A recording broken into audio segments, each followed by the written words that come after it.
चररदास एक कपड़ा व्यापारी था और उसका जवान बेटा दुर्गेश व्यापार में उसके साथ हाथ बटाता था। उनका व्यापार पहले बहुत अच्छा चल रहा था। घर में किसी चीज की कमी नहीं थी, लेकिन धीरे धीरे व्यापार में मंदी आने लगी और किस्मत ने भी उनका साथ छोड़ दिया। व्यापार ठप होने लगा और घर की आर्थिक स्थिति बिगड़ने लगी। एक दिन दुर्गेश ने अपने पिता से कहा, पिताजी, क्यों न हम कहीं और जाकर अपनी किस्मत आजमाएं। हमारे व्यापार की स्थिति बहुत ही दयनीय हो चुकी है। अगर यही हाल रहा तो हमें खाने पीने की भी मुश्किल हो जाएगी। इससे बेहतर होगा कि हम किसी नई नगर में जाकर नया व्यापार शुरू करें। पिता ने उत्तर दिया, बिल्कुल बेटा, तुम्हारी बात सही है। हमें धीरे धीरे यहाँ के व्यापार को बंद कर देना चाहिए, ताकि हम अपने संसाधनों को एकत्रित कर किसी नए स्थान पर व्यापार शुरू कर सकें। 2 महीने के भीतर पिता पुत्र ने मिलकर अपना व्यापार समाप्त कर दिया और धन को अशर्फियों के रूप में संचित किया। वे अपने घोड़ों के साथ जल्दी से दूसरे नगर की ओर रवाना हो गए। 2 दिन में वे नई नगर में पहुंच गए। वहां जाकर उन्होंने एक सराय में अपना सामान रखा। शाम के समय पिता ने कहा, बेटा, मैं 1000 अशर्फियां और घोड़ा लेकर जाता हूं। देखूंगा कि यहाँ व्यापार का कोई प्रबंध हो जाए। तब तक तुम यही मेरा इंतजार करो। दुर्गेश ने चेतावनी दी, पिताजी, ध्यान रखना, ये नई जगह है। हमें नहीं पता यहाँ के लोग कैसे होंगे। चरणदास ने उत्तर दिया, चिंता मत करो बेटा, व्यापार का अनुभव है मुझे। मैं जाता हूँ, कुछ समय में लौट आऊंगा। उसने अपनी अशर्फियों की थैली घोड़े की जीन के नीचे सुरक्षित रखी और चल पड़ा। कुछ दूर जाने पर उसे एक व्यक्ति मिला, जिसने देखा कि चरणदास का घोड़ा बहुत ही शानदार और उच्च गुणवत्ता वाला था। उस व्यक्ति ने पूछा, भाई, क्या तुम इस घोड़े को बेचने जा रहे हो? चरणदास ने कहा, कोई खास इरादा नहीं है, लेकिन अगर अच्छा खरीदार मिल जाए तो बेच सकता हूं। व्यक्ति ने कहा, मैं तुम्हारा घोड़ा खरीदने के लिए तैयार हूं। बताओ, इसकी कीमत क्या है?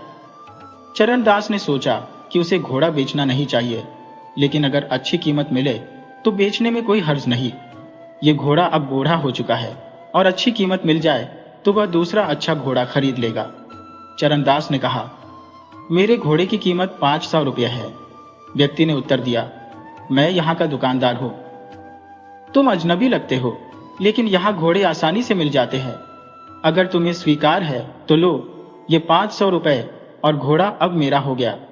चरणदास ने खुश होकर 500 अशर्फियां ले ली और घोड़े की जीन खोलने लगा ताकि वह अपनी 1000 अशर्फियां निकाल सके। लेकिन रशायल ने कहा, अब यह घोड़ा मेरा हो चुका है, इसलिए तुम कुछ भी नहीं ले सकते। हम यही के व्यापारी हैं और हमारी जुबान की पक्काई के लिए प्रसिद्ध है।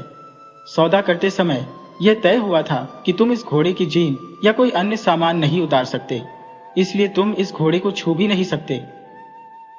चरणदास गहरे संकट में पड़ गया। सोचने लगा कि अब क्या करें।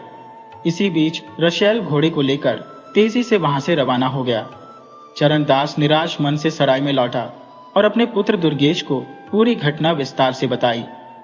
दुर्गेश को रशायल की चालाकी पर बेहद क्रोध आया और उसने मन ही मन बदला लेने का फैसला कर लिया।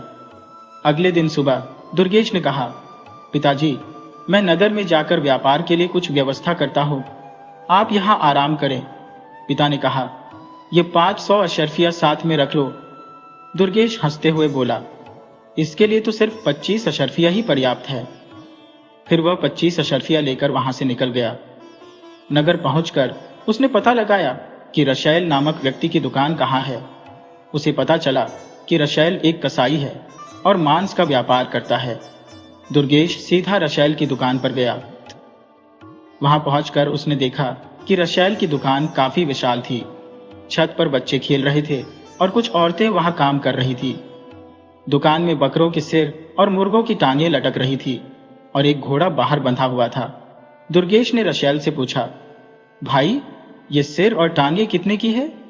रशायल ने उत्तर दिया, एक सिर 1 अशर्फी का है और एक जोड़ी टांगे भी 1 अशर्फी की है।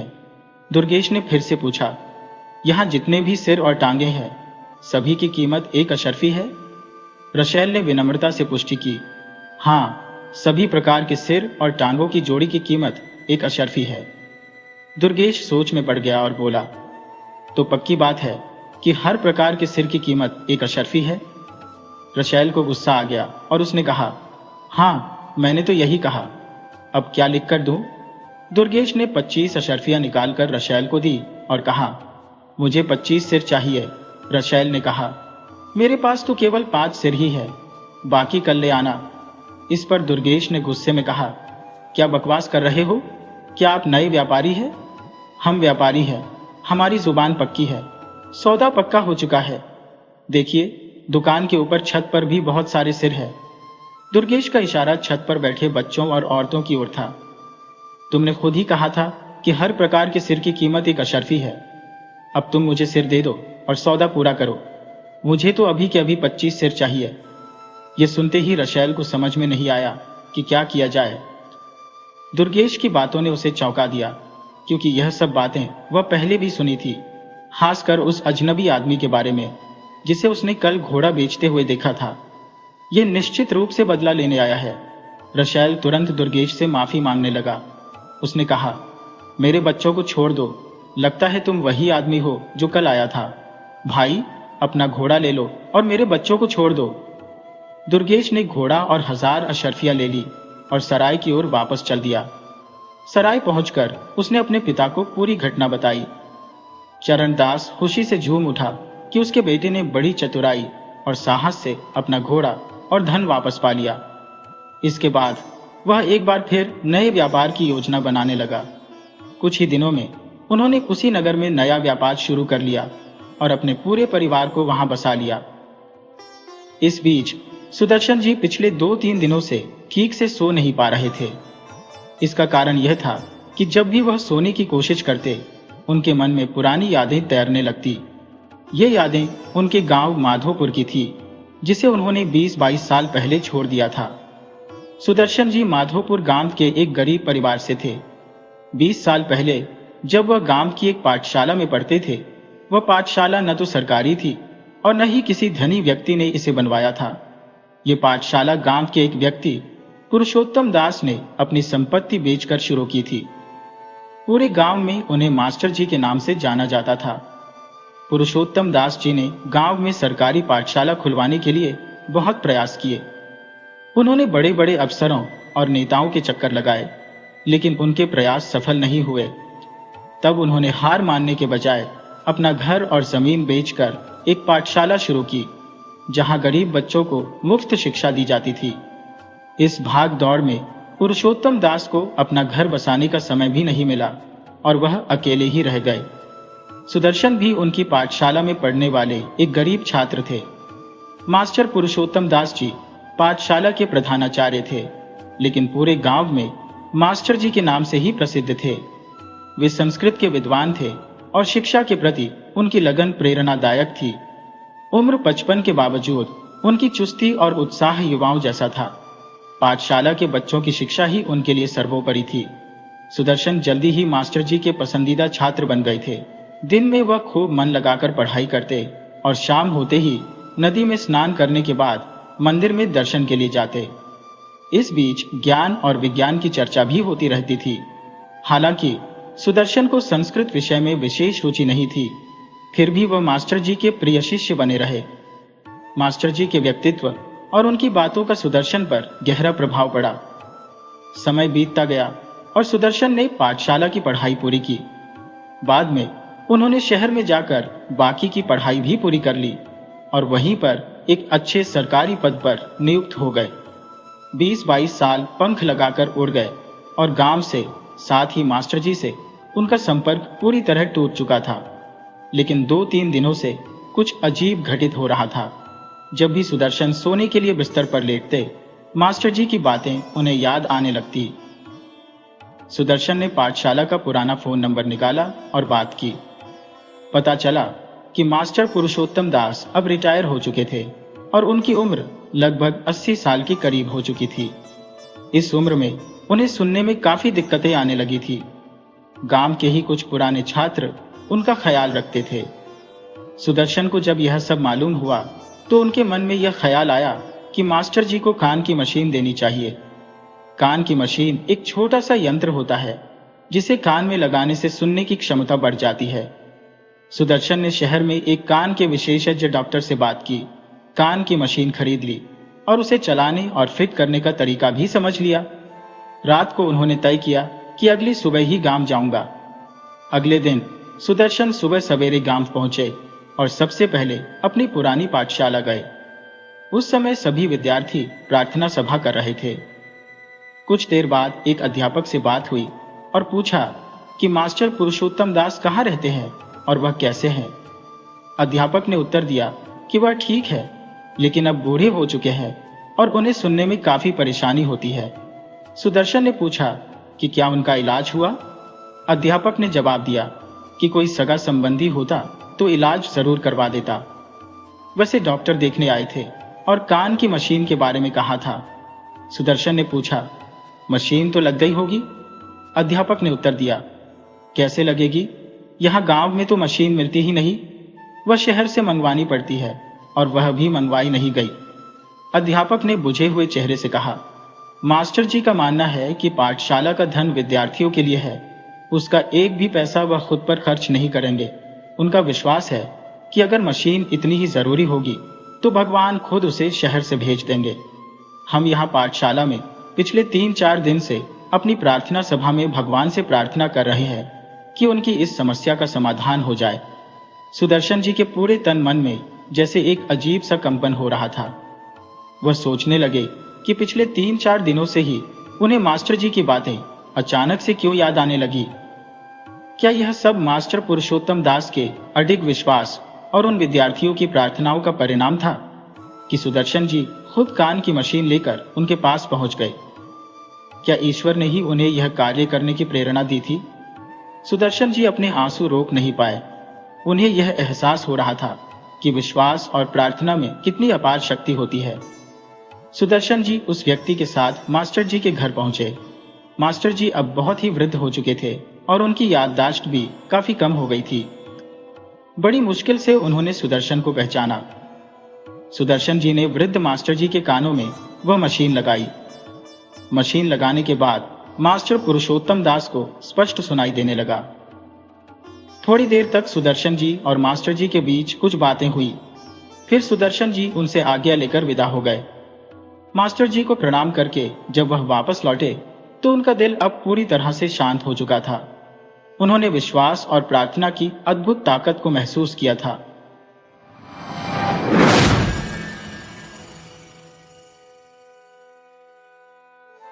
बहुत समय पहले की बात है। जूनागढ़ नामक नगर पर राजा चंद्रगुप्त का शासन था। राजा के 4 पुत्र थे और चारों ही अत्यंत पराक्रमी और साहसी थे, लेकिन उन चारों में से मदन सेन अत्यधिक प्रतापी और शौर्यवान था। केवल वीरता में ही नहीं, वह रूप रंग में भी अनुपम था।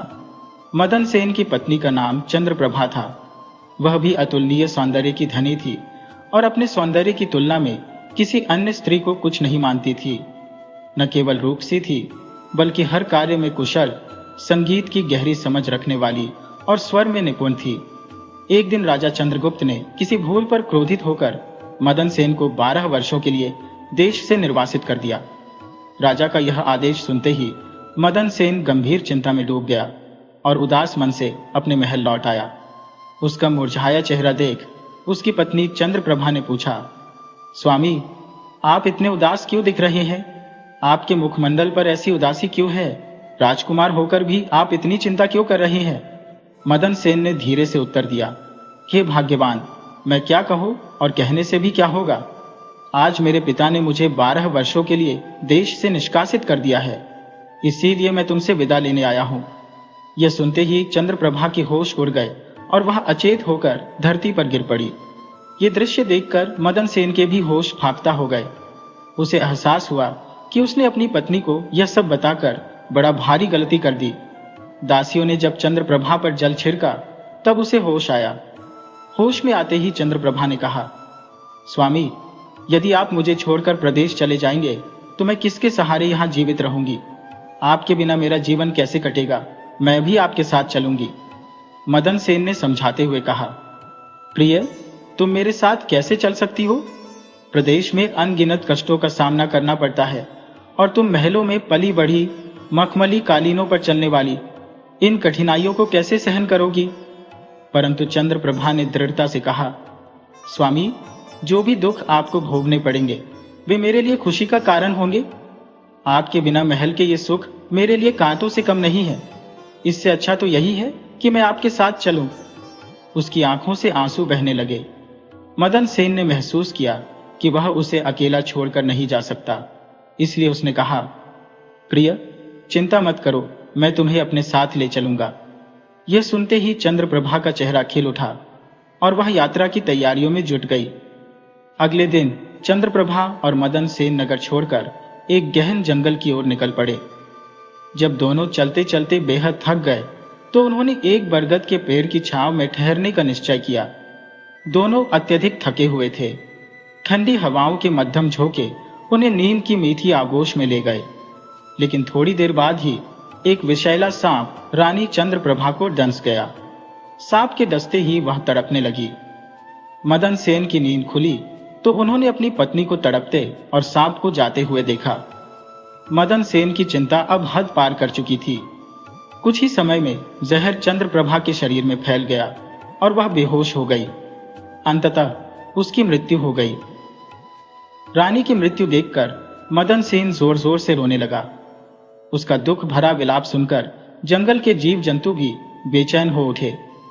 मदन सेन के मन में विचार आया, जब जीवन संगिनी ही नहीं रही तो मेरा जीवन भी अब निरर्थक है। मुझे भी अपने प्राण त्याग देने चाहिए। यह सोचकर वह उठा और जंगल से लकड़ियां बीनने लगा। वह अपने आप से कहता जा रहा था, रानी के साथ ही मैं भी अग्नि में जल जाऊंगा। संयोगवश उसी समय भगवान शिव और माता पार्वती पृथ्वीलोक पर विचरण करते हुए वहां से गुजर रहे थे। माता पार्वती ने मदन सेन की करुण पुकार सुनी और उनका हृदय करुणा से भर गया।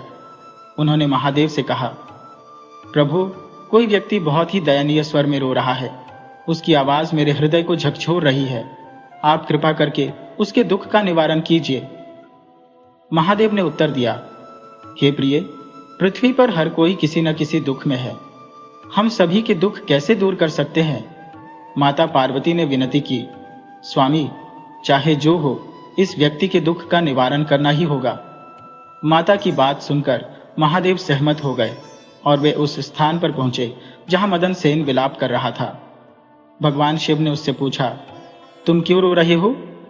मदन सेन ने भारी मन से कहा, हे प्रभु, मेरा दुख कोई नहीं समझ सकता।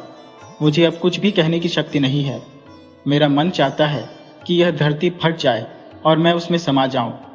शिवजी ने मदन सेन की व्यथा सुनकर उसे सांत्वना दी और पूछा, अपनी कहानी कहो राजकुमार।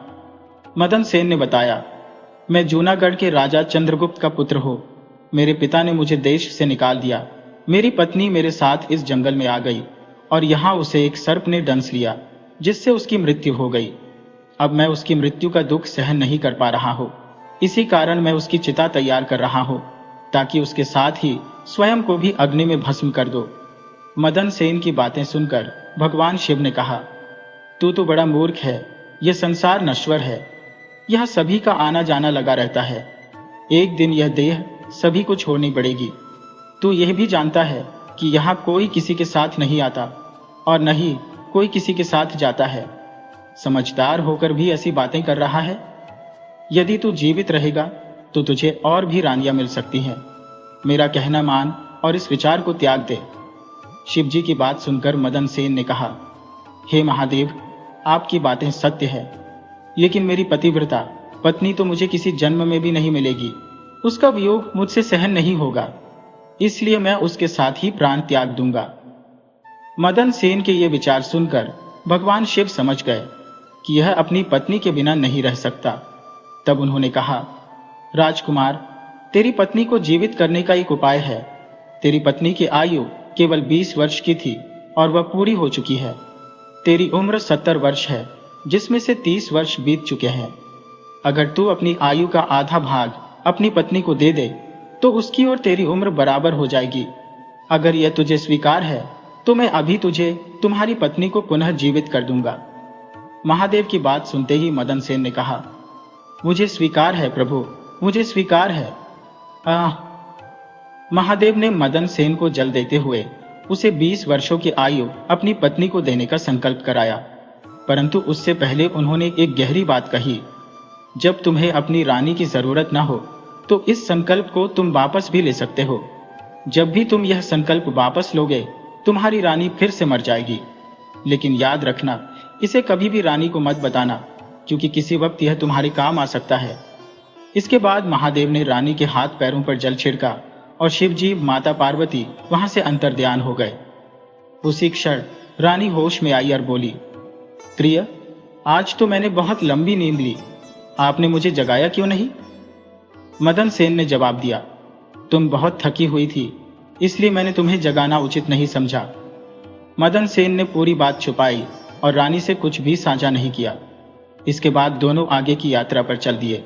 काफी दिनों की यात्रा के बाद उन्हें एक बेहद खूबसूरत स्थान दिखा। वहां एक फकीर की छोटी सी कुटिया थी। जब वे वहां पहुंचे तो देखा कि एक नौजवान फकीर आराम से तकिया लगाकर बैठा हुआ हुक्का पी रहा है। दोनों बहुत थके हुए थे, सो फकीर के पास बैठ गए। उसी समय मदन सेन ने रानी से कहा, रानी, हमें प्यास लगी है, हम कुएं पर जाकर पानी पीकर आते हैं। अगर तुम्हें भी प्यास लगी हो तो तुम्हारे लिए भी पानी ले आएंगे। रानी ने कहा, मुझे तो प्यास नहीं लगी है, आप ही जाकर पानी पी लीजिए। ये सुनकर मदन सेन रस्सी और डोल लेकर कुएं पर पानी पीने चला गया। जैसे ही मदन सेन वहां से गया, चंद्रप्रभा और फकीर की नजरें मिली और उसी क्षण रानी फकीर पर मोहित हो गई। उसने फकीर से कहा, फकीर साहब, आप यहाँ बड़ी आराम से रहते हैं, काश मैं भी यहाँ रह सकती। फकीर ने भी तुरंत जवाब दिया, तुम्हारे दिल में मेरे साथ रहने की इच्छा है, लेकिन तुम्हारा पति तुम्हारे साथ है, तुम कैसे मेरे साथ रह सकती हो?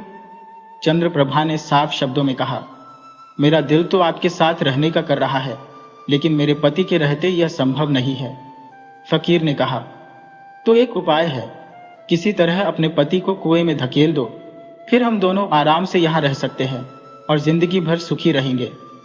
रानी ने तुरंत सहमति जताई, ठीक है, मैं ऐसा ही करूंगी। इतने में मदन सेन पानी पीकर वापस आ गया। रानी ने कहा, स्वामी, अब मुझे भी प्यास लगी है, मुझे भी कुएं पर ले चलो और पानी पिलाओ। मदन सेन ने कहा, मैंने तो तुमसे पहले ही पूछा था, लेकिन तुमने मना कर दिया था। खैर, अब चलो, मैं तुम्हें भी पानी पिला देता हूं।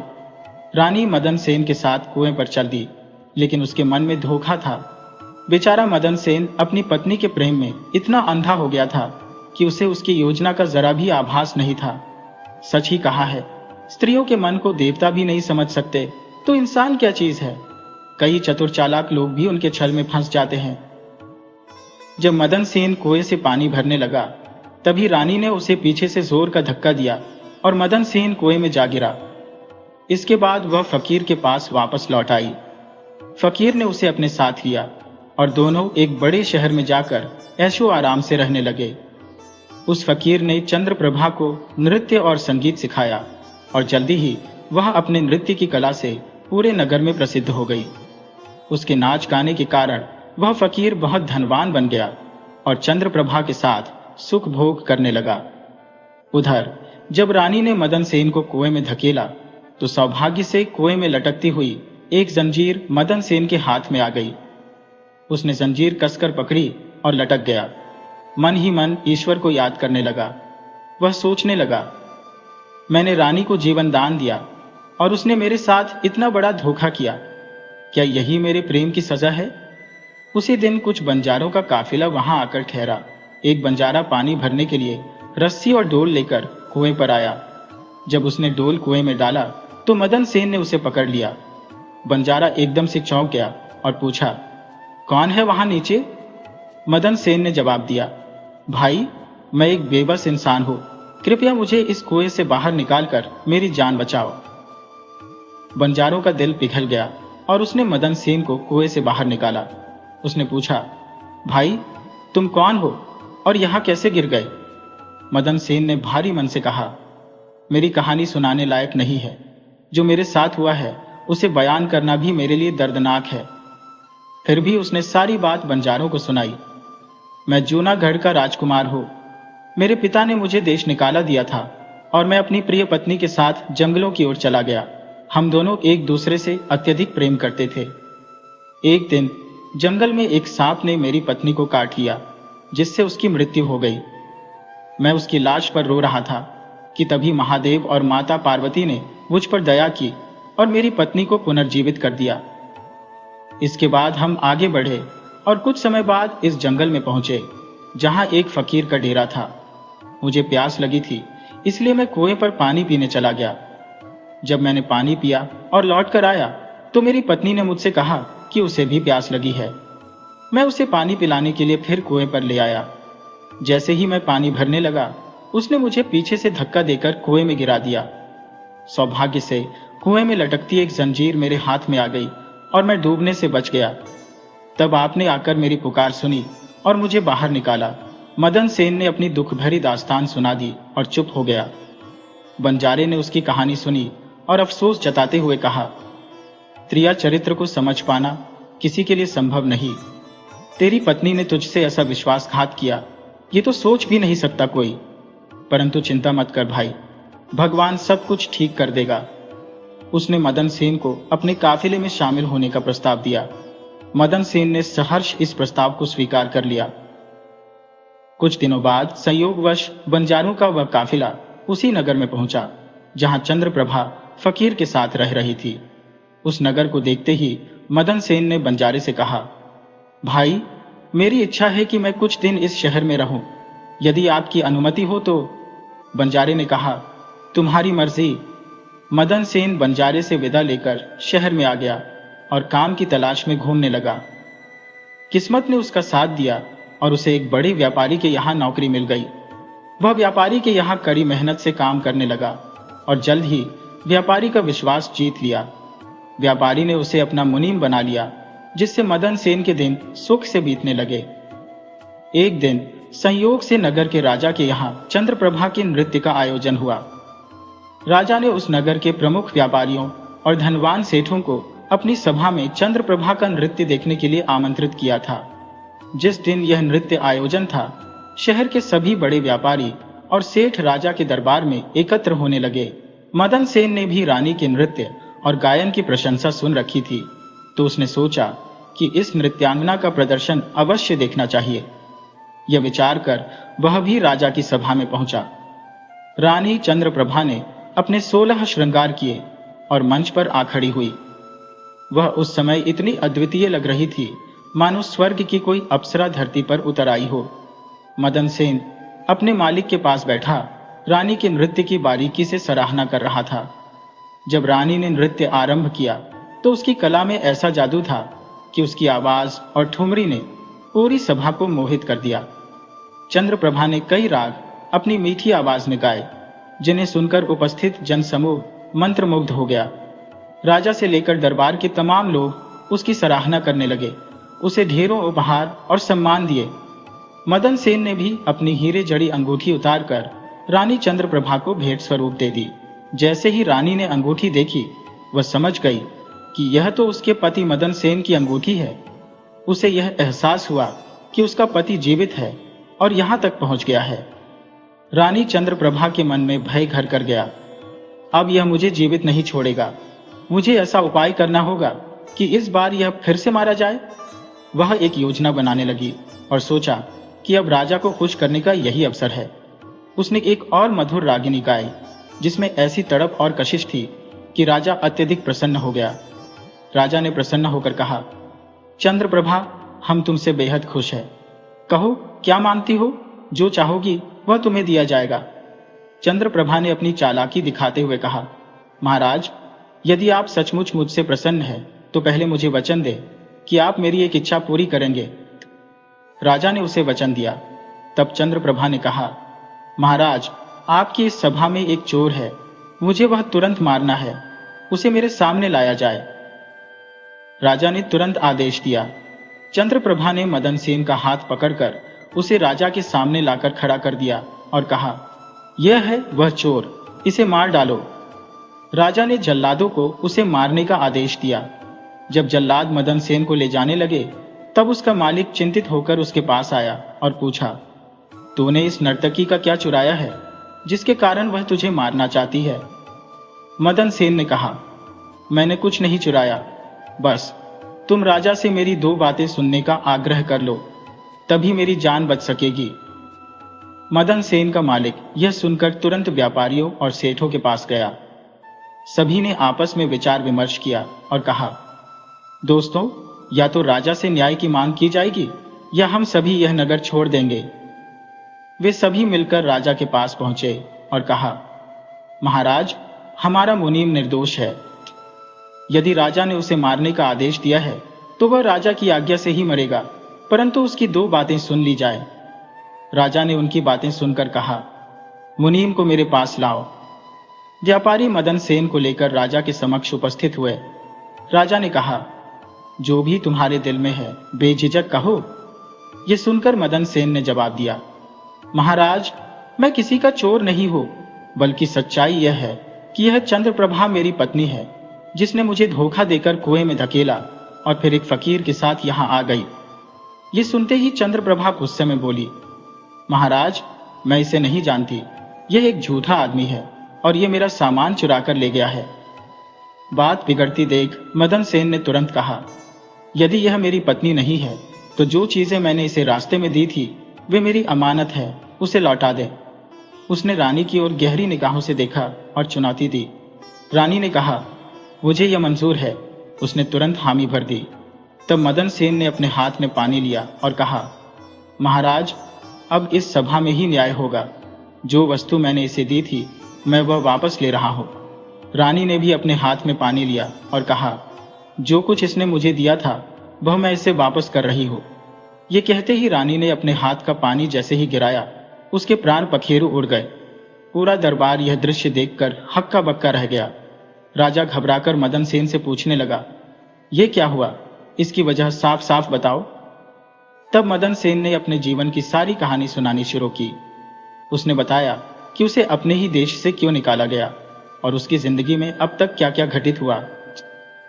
राजा ने सारी बातें सुनने के बाद मदन सेन को गले से लगा लिया। उसने अपनी बेटी का विवाह मदन सेन से कर दिया और फकीर को फांसी देने का हुक्म दिया। दोस्तों, अगर आपको हमारी यह कहानी अच्छी लगी हो तो कृपया हमारे चैनल को लाइक करें, सब्सक्राइब करें और शेयर करें।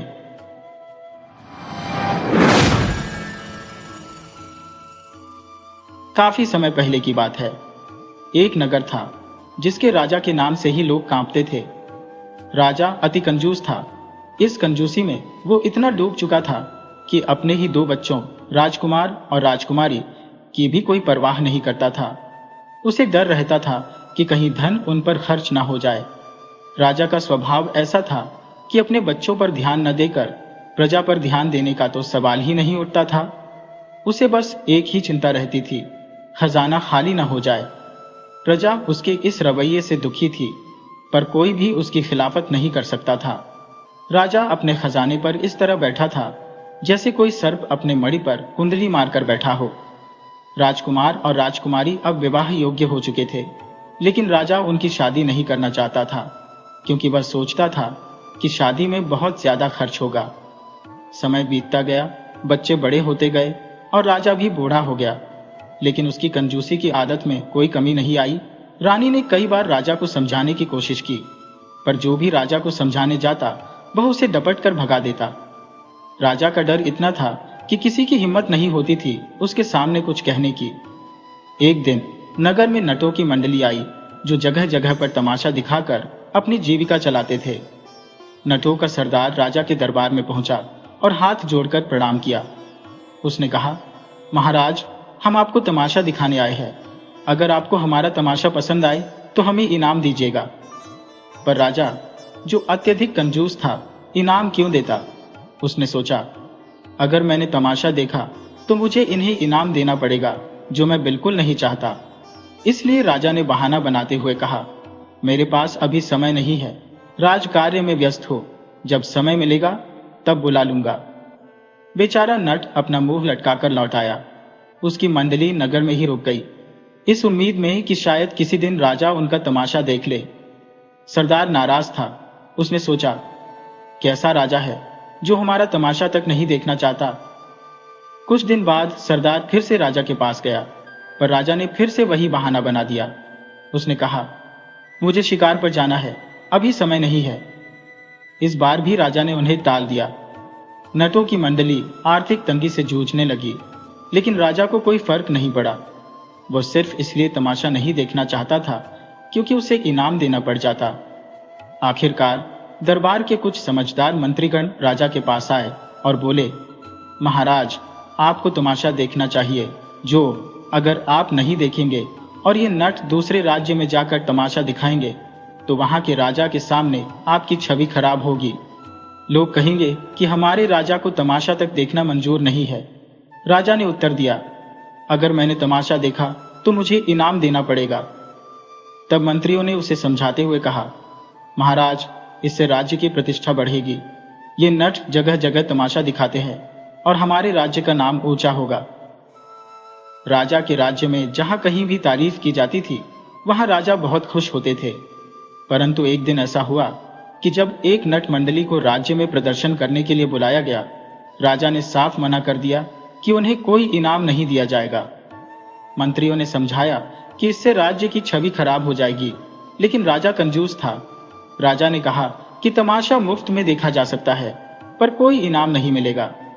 मंत्री भी मजबूर हो गए और कहने लगे कि महाराज, आप तमाशा देख लीजिए, हम जो हो सकेगा वो इनाम अपनी तरफ से देंगे। राजा, जो पैसे खर्च करने से बचना चाहता था, खुश हो गया। नट मंडली का सरदार भी प्रसन्न होकर अपनी मंडली के साथ तमाशा दिखाने की तैयारियों में जुट गया। रात का समय तय हुआ। जब बड़ी बड़ी मशालों की रोशनी में तमाशा शुरू हुआ, मंडली ने रस्सी को ऊंचे बांसों के बीच बांधा और एक आदमी ने अपने दांतों से बांस उठाकर खड़ा कर दिया। नटनी आग के बीच से निकलती हुई चल रही थी और दरबारियों के चेहरे खुशी से चमक रहे थे। सब ताली बजा रहे थे। खासकर जब नटनी एक पतली रस्सी पर एक पैर रखकर चलने लगी तो दरबारियों की खुशी का ठिकाना न रहा। राज्य के नामी लोग भी वहां उपस्थित थे, जिनमें एक साधु भी था जिसके पास एक चादर थी। हालांकि राजा अपनी जगह पर शांत बैठा था। उसे तमाशा बेहद पसंद आ रहा था, लेकिन वह जानता था कि अगर उसने तालियां बजाई या तारीफ की तो उसे इनाम देना पड़ेगा। इसीलिए वह मन ही मन अपनी उत्सुकता को दबाए बैठा रहा। नट और नटनी दिलचस्प और हैरत अंगेज करतब दिखाते जा रहे थे, पर राजा चुपचाप देखता रहा। रात बीत रही थी और नटनी को यह खलने लगा कि राजा की तरफ से कोई उत्साहवर्धन नहीं हो रहा। उसने सोचा कि राजा को उनका खेल पसंद नहीं आ रहा, वरना वह तो वाह वाह करता। नटनी ने नट से कहा, रात बस थोड़ी सी बची है, हमारे पिंजरे में नाचने का समय खत्म हो रहा है। नटनी की हताशा को देखकर नट ने उसे उत्साह दिलाया और वह फिर से खतरनाक खेल दिखाने में जुट गया। नटनी ने भी अपने मन को मजबूत किया और जोश में आकर जोर से कहा, घड़ी बस थोड़ी सी बची है, अब ताल को बिगाड़ने का कोई मौका नहीं देना चाहिए।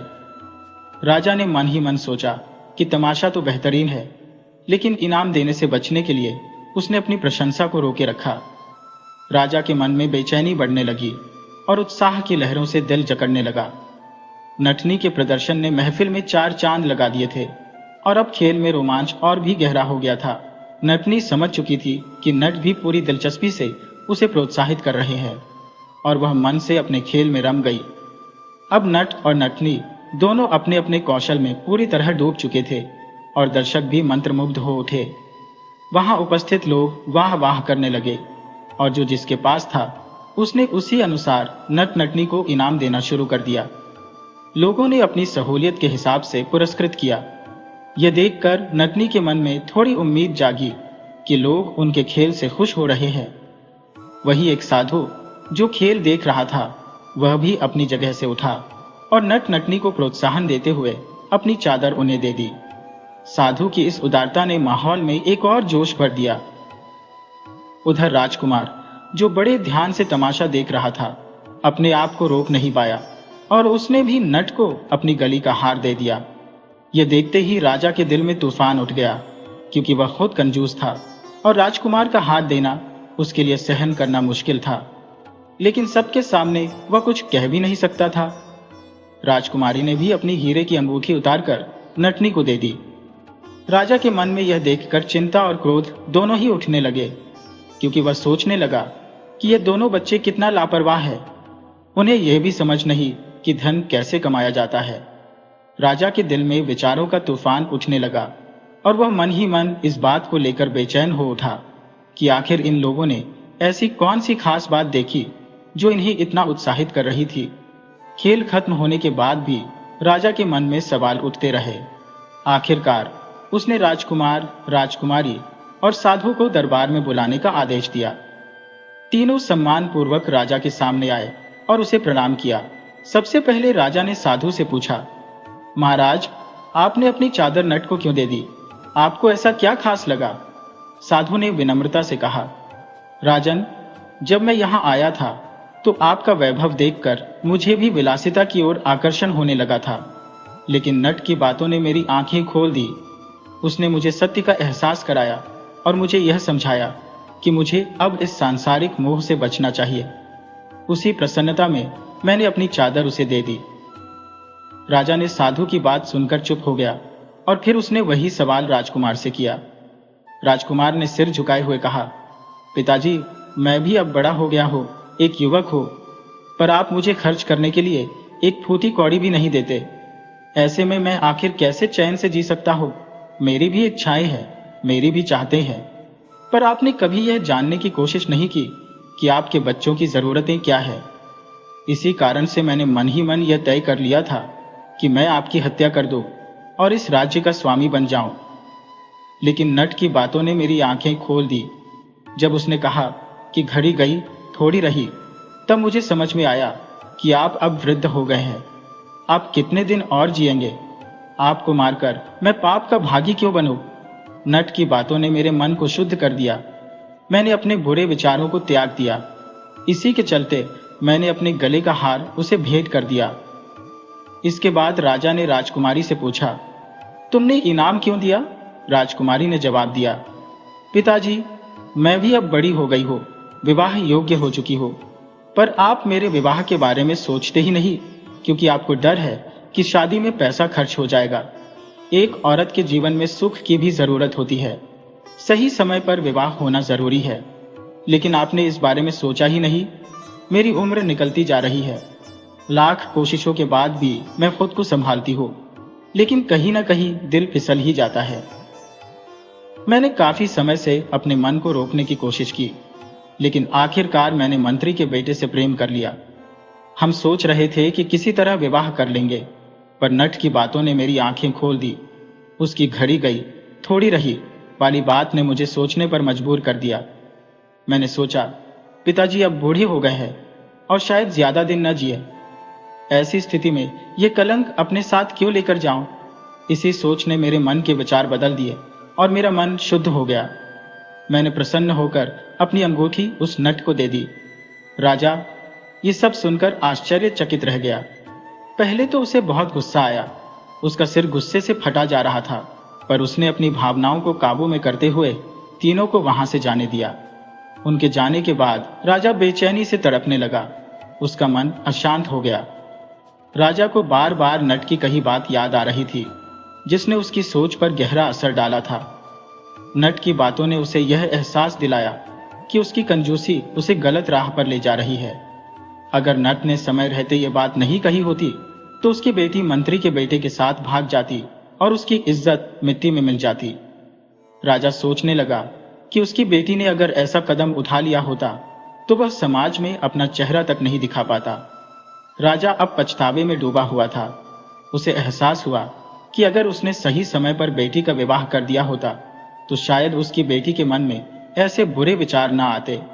लेकिन नट की बातों ने उसकी बेटी को सही दिशा दिखाई और उसकी आंखें खोल दी। राजा के जीवन के गिनती के दिन बचे थे और अब वह चाहता था कि जो समय बचा है वह शांति से गुजरे। उसे लगने लगा कि अगर उसने अपनी कंजूसी छोड़कर सही समय पर फैसले किए होते तो आज उसके जीवन में सब कुछ सही रहता। राजा ने महसूस किया कि उसने अपने बेटे को भी नजरअंदाज किया था। उसकी भी शादी की उम्र हो चुकी थी, लेकिन कंजूसी की आदत ने उसे इस बात का भी एहसास नहीं होने दिया। अब जब राजा का जीवन अंतिम पड़ाव पर था, उसने सोचा कि क्यों ना अब बचे हुए दिनों में शांति से भगवान का नाम ले। नट की बात घड़ी गई थोड़ी रह गई बार बार उसके कानों में गूंज रही थी। फिर राजा ने अपने पहरेदारों को बुलाकर आदेश दिया कि नट मंडली को उसके सामने पेश किया जाए। पहरेदार तुरंत जाकर नट मंडली को राजा के सामने ले आए नट मंडली के सरदार ने सिर झुकाकर पूछा, महाराज, क्या कोई और तमाशा देखना है या हमारे खेल में कोई कमी रह गई?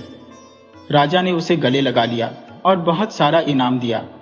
उसी दिन से राजा ने अपनी कंजूसी की आदत छोड़ दी और बड़े बड़े कलाकारों को राज्य में बुलाने लगा। राजा ने अपने बेटे को युवराज घोषित किया और अपनी बेटी का विवाह मंत्री के बेटे से कर दिया, क्योंकि वे दोनों एक दूसरे से प्रेम करते थे। शादी बड़े धूमधाम से हुई और सब खुश थे। राजा के विचारों में भी बड़ा बदलाव आ चुका था। उसने राज्य का राजपाट अपने बेटे को सौंप दिया और खुद भगवान का नाम जपने लगा। नट की वह बात घड़ी गई, थोड़ी रह गई, राजा के मन में गूंजती रही और उसने यह निश्चय कर लिया कि अब वह अपने बचे हुए दिनों को प्रभु भक्ति में लगाएगा। राजा के जीवन में नटनी की एक साधारण बात ने जो बदलाव लाया, उसने न सिर्फ उसकी सोच को बदला, बल्कि राज्य की प्रजा और उसके परिवार को भी खुशहाल बना दिया।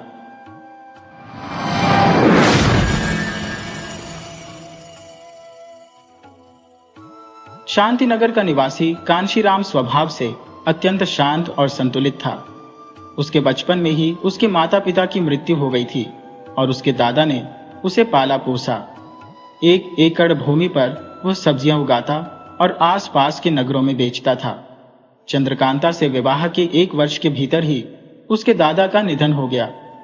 हालांकि कांशीराम ने दहेज की कोई मांग नहीं की थी, लेकिन चंद्रकांता के माता पिता ने अपनी बेटी को 50,000 रुपए की राशि दी थी।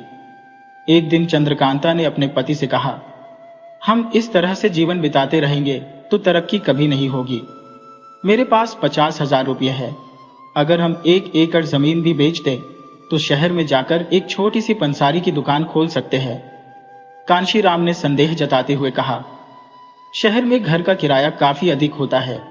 हमें सब्जियां बेचने के बाद एक खाली घर ढूंढना होगा, लेकिन ध्यान रखना कि किराया ज्यादा ना हो। इस कार्तिक माह में व्यापार शुरू कर देंगे तो हमें लाभ ही होगा। चंद्रकांता की बात मानते हुए कांशीराम ने अगले दिन सब्जियां बेचने के बाद पत्नी के कहे अनुसार मकान ढूंढने के लिए शहर की ओर रुख किया। उसे कहीं भी कम किराए पर घर नहीं मिला। शाम को शहर के बाहरी इलाके में एक पुराना घर नजर आया। कांशीराम ने वहां जाकर दरवाजा खटखटाया। एक वृद्ध व्यक्ति ने दरवाजा खोला और पूछा, आपको क्या चाहिए? कांशीराम ने पूछा, क्या इस घर के किराए पर कोई हिस्सा उपलब्ध है? वृद्ध ने कांशीराम को ऊपर से नीचे तक गौर से देखा और कहा, मैं इस घर को बेचकर अपने बेटे के साथ रहने की योजना बना रहा हूं। 1 साल पहले मैंने इसे 50,000 रुपये में खरीदा था। उसी कीमत पर तुम्हें दे दूंगा। खरीदोगे? कांशीराम ने घर का निरीक्षण किया। इतना बड़ा घर तो उसके गांव में भी नहीं था, लेकिन अगर पूरी राशि दे दी तो व्यापार के लिए क्या बचेगा? यह सोचकर वह दुविधा में पड़ गया। वृद्ध ने उसकी सोच को भांपते हुए कहा, ठीक है, मैं 10,000 रुपये कम कर दूंगा। अगर खरीदना है तो 1 हफ्ते में आ जाना। अगले दिन कांशीराम चंद्रकांता को शहर ले आया। विशाल घर और उसके पीछे के बगीचों को देखकर चंद्रकांता अत्यंत प्रसन्न हुई। एक खेत बेचकर पति पत्नी ने वह घर खरीद लिया। शुभ मुहूर्त देखकर 1 हफ्ते में ही गृह प्रवेश कर लिया। चंद्रकांता ने घर को खूबसूरती से सजाया और एक खिड़की वाले कमरे में एक बड़ा पलंग भी लगवा दिया। भोजन समाप्त करने के बाद चंद्रकांता ने आराम से सोते हुए कहा, यह हमारा अपना निवास है। 1 हफ्ते से इसे सजाते संवारते संवारते मैं थक चुकी हूँ। आज आराम से सो जाऊंगी। खिड़की से ठंडी हवा बह रही थी और दोनों पति पत्नी सहजता से सो गए। रात के आधे समय में एक प्रचंड आवाज ने उन्हें झकझोर दिया। उन्होंने देखा कि पलंग हिल रहा था और कमरे में रखा सामान झूल रहा था। वे भय के मारे चौंक उठे। इसी बीच एक डरावनी हंसी के साथ एक सवाल गूंजा, मैं कौन हूं? वे दोनों डर के मारे कांपने लगे और उनका मुंह से एक भी शब्द नहीं निकला। उसी प्रचंड स्वर में सवाल फिर से पूछा गया। चंद्रकांता ने साहस जुटाकर कहा, हमें नहीं पता। तभी अचानक एक जादुई चीख सुनाई दी और दोनों दर्द के मारे चिल्ला पड़े। उनकी चीखें सुनकर अज्ञात ने एक और प्रचंड आवाज में चेतावनी दी, कल ठीक इसी समय मैं फिर से आऊंगा और यही सवाल पूछूंगा। उत्तर देने के लिए तैयार रहना। पूरी रात वे नींद से महरूम रहे। उन्हें समझ में आ गया कि इस घर में कोई भूत है और यही कारण है कि वृद्ध ने उन्हें यह घर बेच दिया और उन्हें तंग कर रहा है। वे नहीं समझ पा रहे थे कि इस स्थिति से कैसे निपटा जाए। दूसरी रात को वही डरावना स्वर फिर से गूंजा। मैं कौन हूं? पति पत्नी ने विनती की। कृपया हमें छोड़ दो, हमें मत सताओ। फिर भी उन्हें मारपीट का सामना करना पड़ा। तीसरी रात जब वही सवाल दोहराया गया तो पति पत्नी ने कहा, आप हमारे लिए भगवान हो, कृपया हम पर दया करो। लेकिन चाबुक की चोटों से वे नहीं बच सके। तब से हर रात वह भयंकर आवाज यही सवाल पूछती रही। किसी भी उत्तर से संतुष्ट हुए बिना वह उन्हें चाबुक से मारता रहा। इस भयंकर पीड़ा और भय के कारण कांशीराम व्यापार भी शुरू नहीं कर सका। एक दिन शाम को चंद्रकांता की मौसी का बेटा उनके घर देखने आया। पूरे घर का निरीक्षण करने के बाद उसने कहा, यह घर तो काफी बड़ा है, लाख रुपए देने पर भी ऐसा घर नहीं मिलेगा। 40,000 रुपए में आपने यह कैसे खरीदा? आश्चर्यचकित होते हुए उसने यह सवाल पूछा। कांशीराम और चंद्रकांता ने इसका कोई उत्तर नहीं दिया और चुप रह गए। चंद्रकांता ने अंधेरा होते ही उसे भोजन परोस दिया ताकि वह जल्दी चले जाए, लेकिन वह जाने के मूड में नहीं दिख रहा था। थोड़ी देर तक ऊधम मचाने के बाद युवक ने कमरे के एक कोने में सोने की तैयारी शुरू कर दी। चंद्रकांता ने निराशा के स्वर में पूछा, क्या आप आज रात यहीं रुकेंगे? युवक ने जवाब दिया, कल सुबह शहर में कुछ काम है, उसे पूरा करके ही जाऊंगा। चंद्रकांता ने चेतावनी दी, अगर तुम रात भर यहीं रुकोगे तो तुम्हें भी उन चोटों से बचना मुश्किल होगा। युवक ने ध्यान नहीं दिया और कहा, तुम्हारी चिंता बेवजह है। घर में मच्छरों की तरह कोई चीज चाबुक की तरह हमला कर रही है। चंद्रकांता ने युवक को घर के भीतर की भयावह स्थिति की पूरी कहानी विस्तार से सुनाई और बताया कि वे 30,000 रुपये में यह घर बेचना चाहते हैं। युवक ने कहा, ठीक है, मुझे नींद आ रही है, कल इस पर विचार करेंगे। आज रात मैं बस यही देखूंगा कि आखिर कौन है जो तुम्हें इतना परेशान कर रहा है। यह कहकर वह युवक दूसरे कमरे में जाकर सो गया। रात आधी बीतते बीतते वही भयानक स्वर फिर से गूंजा। मैं कौन हूं? चिंता में डूबा कांशीराम चौंक कर उठ बैठा और चिल्लाया, हनुमान, हमें बचाओ। वह चिल्लाहट सुनकर युवक हनुमान जाग गया, लेकिन सहायता के लिए नहीं आया। वह बस चुपचाप तमाशा देखता रहा। पति पत्नी दर्द की चाबुक से बेहाल होते रहे। सुबह हुई तो कांशीराम ने हनुमान से कहा, मैंने रात तुम्हें पुकारा था, लेकिन तुम सहायता के लिए नहीं आए। मैं समझता हूं इसमें तुम्हारी कोई गलती नहीं है। हनुमान ने कहा, चिंता मत करो, आज रात मैं यहीं रुकूंगा। आज रात वह पिशाच की अंतिम रात होगी, मैं दिन में सारे काम निपटा लूंगा। यह कहकर हनुमान वहां से चला गया। शाम होते ही हनुमान वापस लौटा। भोजन करके वे तीनों फिर से सोने के लिए चले गए। आधी रात के समय वही भयावह आवाज फिर से गूंज उठी।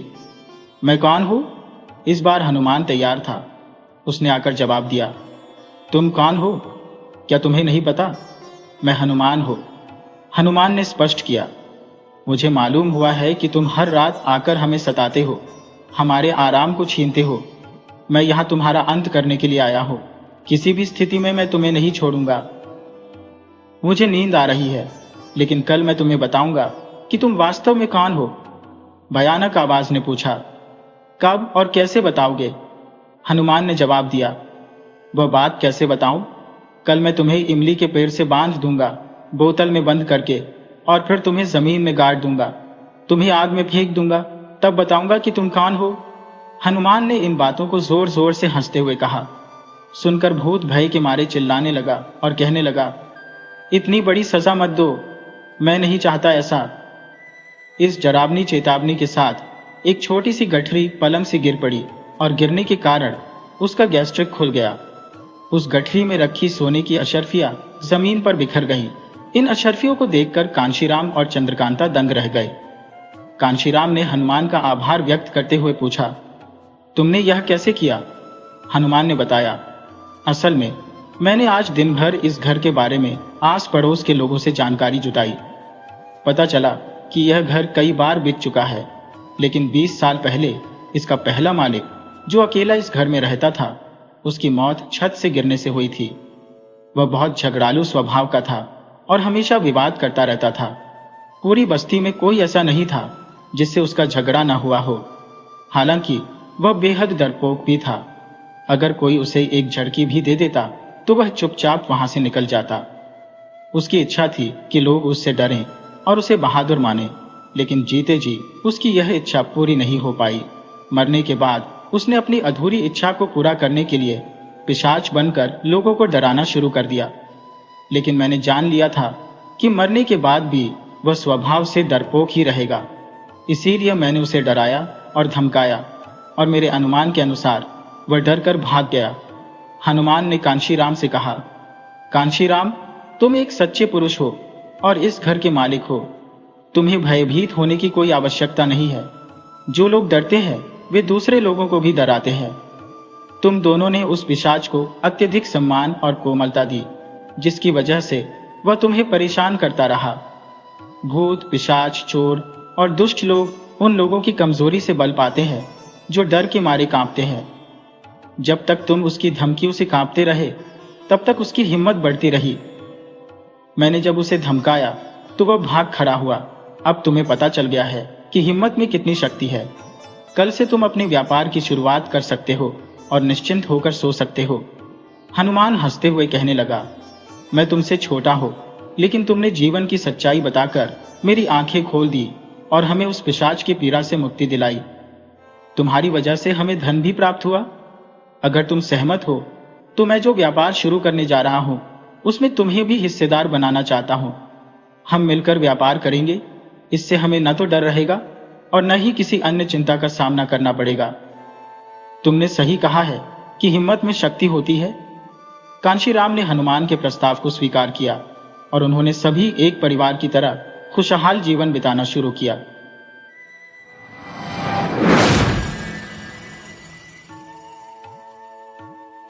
एक बार की बात है कि रूस में एक जगह एक पति पत्नी रहते थे। उनके 3 बेटे थे।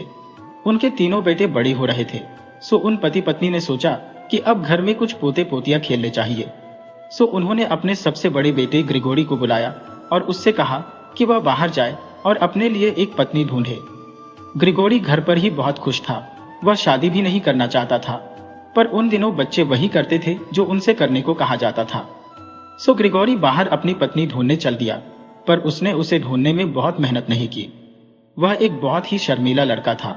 सो वह सारे शहर में एक तरफ से गया और यह सोचते हुए दूसरी तरफ से निकल आया कि उसको किसी ने देखा नहीं। जब वह पुराने शहर के फाटक से निकल रहा था तो कुछ हंसती हुई लड़कियां उसके पास से निकल गईं।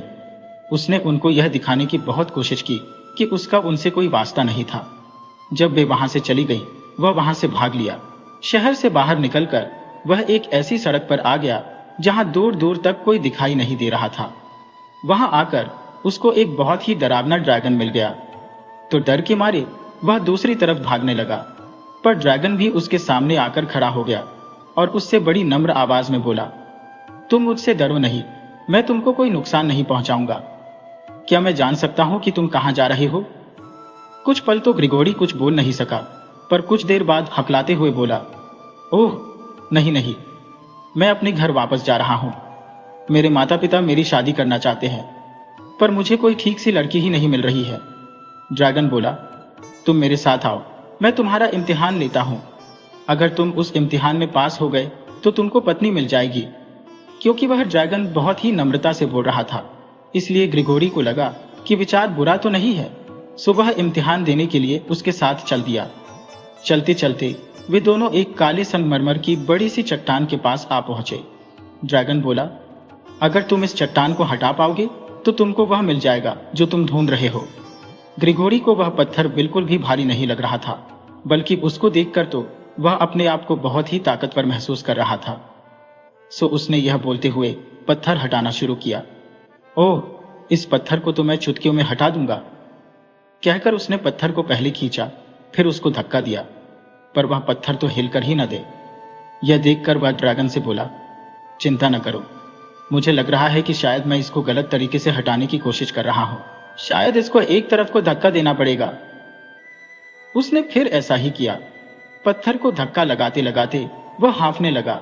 उसकी सांस तेज हो गई, उसके सिर में हथौड़े बजने लगे, उसका पसीना छूट गया और वह तो बस बिल्कुल बेहोश होने वाला ही हो गया। यह देखकर ड्रैगन बोला, अफसोस, तुम तो इस इम्तिहान में ही फेल हो गए। तुमको अब पत्नी नहीं मिलने वाली।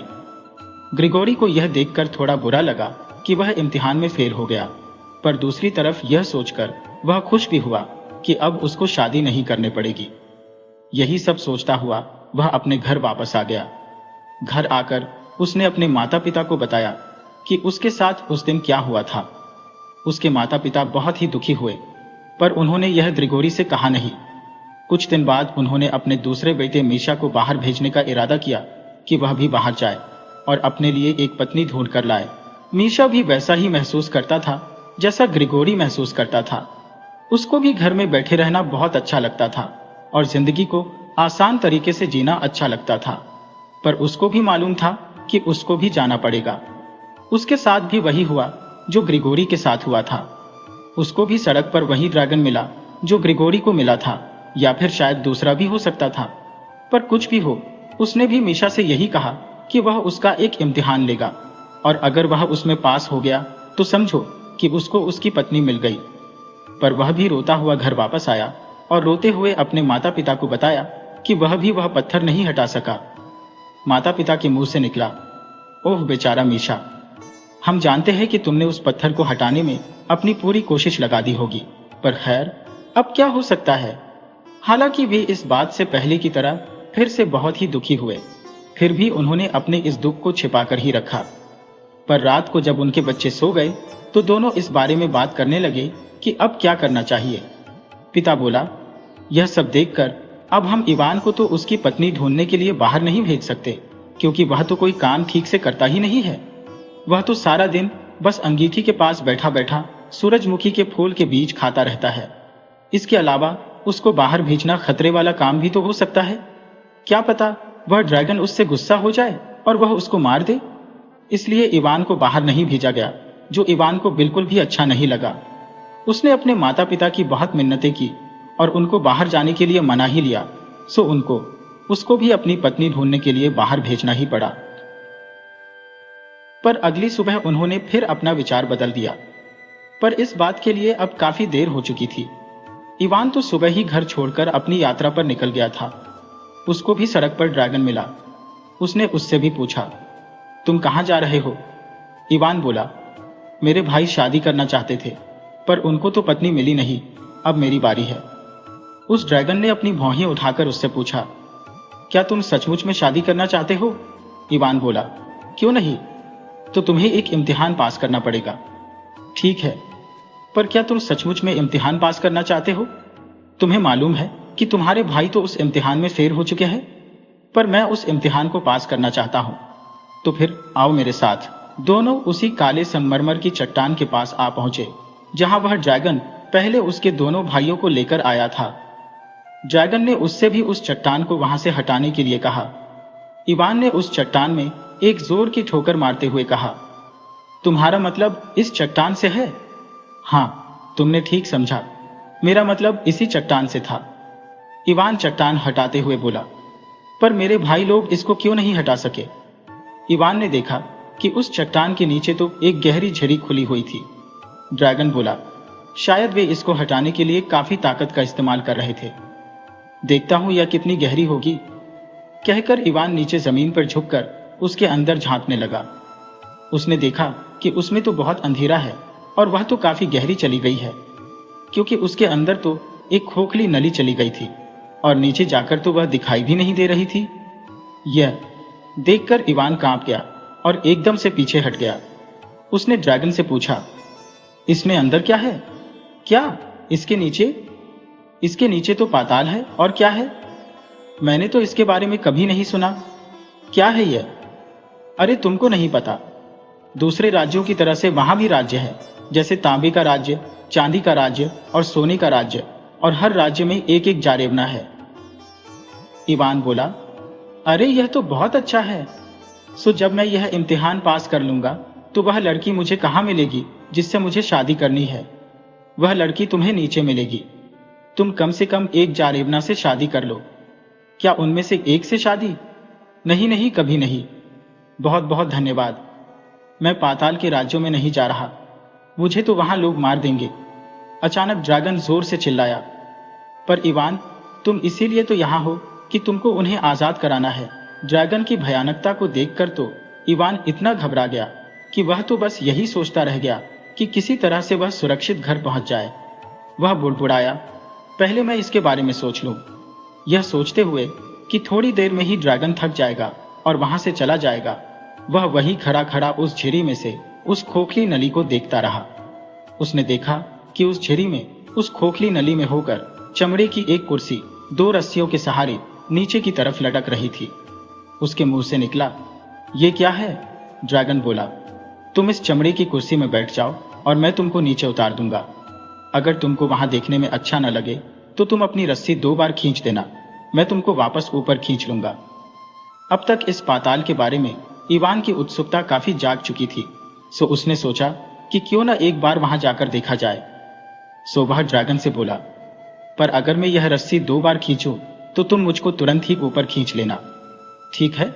ड्रैगन ने इवान से वायदा किया कि जैसे ही वह रस्सी 2 बार खींचेगा तो वह उसको ऊपर खींच लेगा।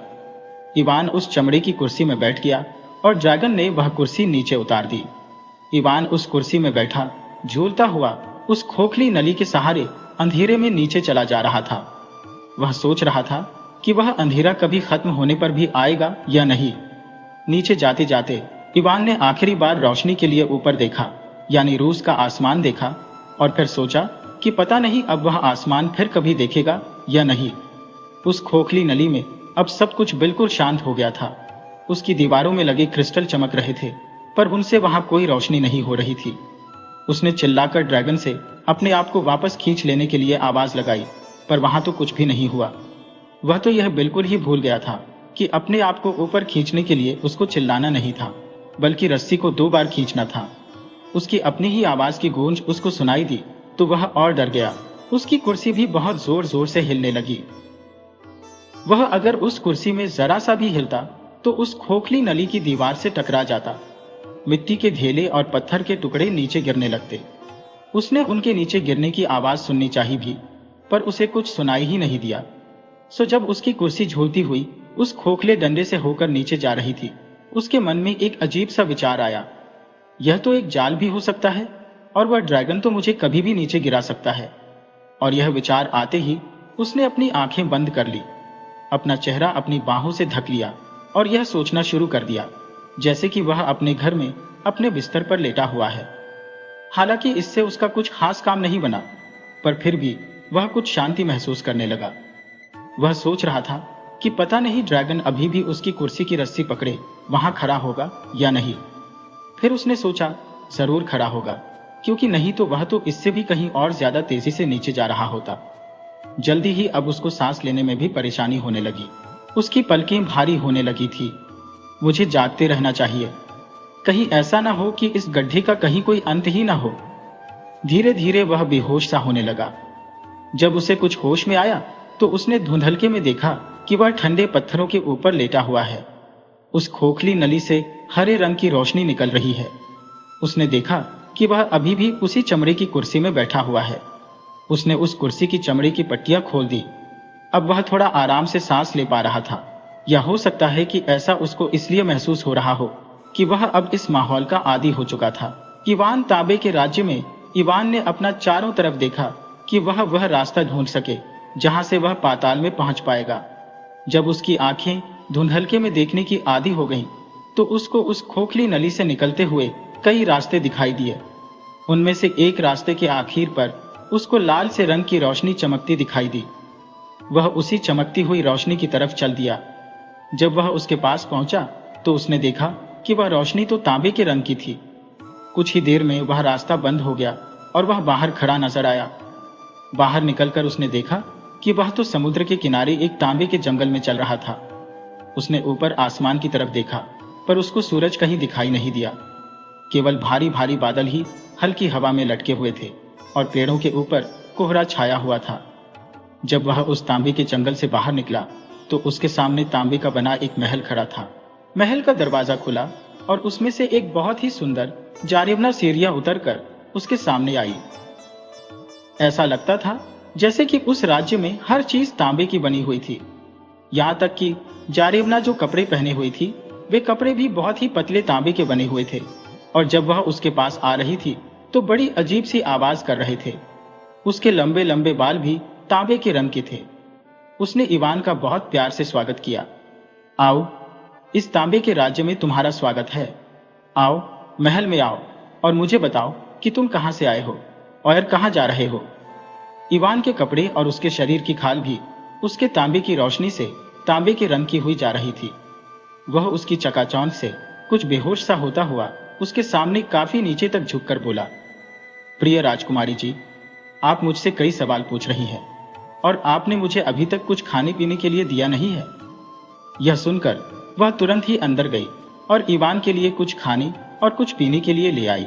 हालांकि वहां का वह तांबे के रंग का खाना देखने में बड़ा अजीब सा था, पर उसने जितने खाने अब तक खाए थे उन सब में वह सबसे ज्यादा स्वादिष्ट था। उसने सोचा शायद उसके ऊपर जो तांबे के रंग की रोशनी पड़ रही थी, इसीलिए वह उसको ऐसा लग रहा होगा।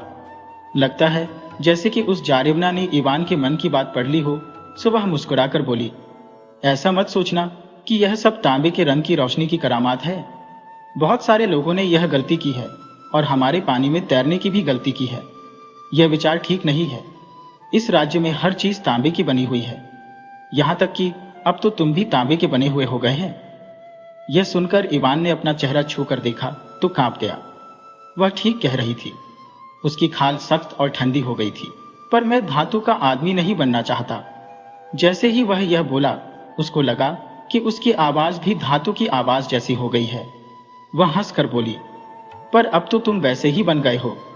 अचानक जारेबना को लगा कि इवान को धातु का बनने में अच्छा नहीं लग रहा है। सो वह फिर बोली, तुम चिंता मत करो इवान, यह बदलाव तो केवल उसी समय के लिए है जब तक तुम यहां हो। बाद में यह सब खत्म हो जाएगा। यह सब तो जादू का कमाल है। जब हम लोग ऊपर की दुनिया में चले जाते हैं तो हम लोग भी सामान्य लोगों की तरह ही हो जाते हैं। इसलिए अब तुम यहां आराम से बैठो और मुझे अपने बारे में कुछ बताओ। अगर तुम मुझे यहां से आजाद कराने आए हो तो मेरा यह जानना बहुत जरूरी है। इवान ने पूछा, आप यहां कब से रहती हैं? राजकुमारी ने कुछ दुखी होते हुए कहा, मुझे किसी और जगह की याद ही नहीं है। मुझे केवल सूरज और चांद नाम की चीजों की भी बहुत धुंधली सी याद है, पर यह भी अब बहुत पुरानी बात हो गई। तब इवान ने जारेबना को अपने बारे में और ड्रैगन के मिलने के बारे में सब कुछ बताया। उसने उसको यह भी बताया कि वह अपने लिए एक पत्नी ढूंढने निकला था। उसको बहुत खुशी होगी अगर वह उससे शादी कर लेगी। राजकुमारी ने जवाब दिया, नहीं, यह नहीं हो सकता इवान, क्योंकि मैं यह जगह तभी छोड़ सकती हूँ जबकि पहले सुनहरी जारेबना यहाँ से आजाद हो जाए। उसके लिए तुम पहले समुद्र के किनारे वाले जंगल में से जाओ और फिर अंधेरी सुरंग में से होकर जाओ तो तुम चांदी के राज्य में पहुंच जाओगे। वहां तुमको एक और जारेबना मिलेगी जो मुझसे भी ज्यादा सुंदर होगी। सो इवान उसे वहीं छोड़कर चांदी के राज्य में जाने के लिए तैयार हुआ। उसके जाने से पहले इस तांबे के राज्य वाली जारेबना ने उसको उसकी रक्षा के लिए एक तांबे की अंगूठी दी।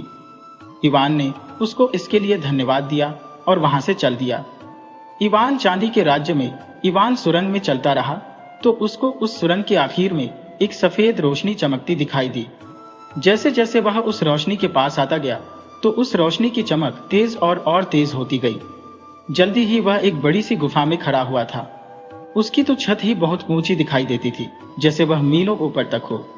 उस गुफा की छत से चांदनी की एक चमकीली किरण सफेद बिछ के जंगल के ऊपर पड़ रही थी। चांदी जैसे सफेद समुद्र के किनारे पर एक महल खड़ा था।